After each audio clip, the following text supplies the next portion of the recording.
ওরা মাঝে মাঝে মঞ্চে এসে বলতো আমরাও তো কোরআন বুঝি। ওরে বাপরে বাপ, ওই একটা প্রায় উদাহরণ দিই আমি। ওরা কোরআন বোঝে ওই কানার মতো। এক কানা গেছে মসজিদে নামাজ পড়তে, কানা বোঝেন তো? কি নাই চোখ নাই, অন্ধ।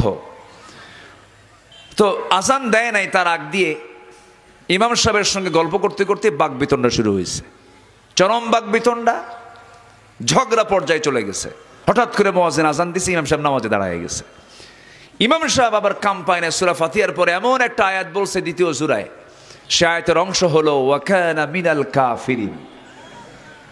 এখন কানাটের মনে ভাবতেছে আমারে কাফের কইল, ওয়া কানা মিনাল কাফিরিন।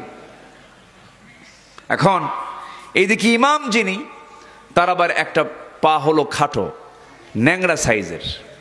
এখন দ্বিতীয় দিন আবার ওই অন্ধ লোকটা আবার আসছে নামাজ পড়তে, মাগরিবের নামাজে দাঁড়াইছে। ইমাম সাহেবদের কিন্তু আবার পছন্দের কিছু সূরা থাকে, যে সূরা পড়ে ঘন ঘনই পড়ে, যারা নিয়মিত মুসল্লি তাদের ওই ঘন পড়ার কারণে তাদেরও মুখস্থ হয়ে যায়।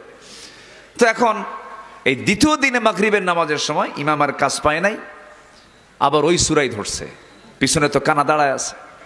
যখন বলছে ওয়া কানা মিনাল কাফিরিন, কানার কাছে মেজাজ খারাপ হইয়া নামাজের মধ্যে উল্টা লোকমা ও ল্যাংড়ানা মিনাল ফাসিকিন।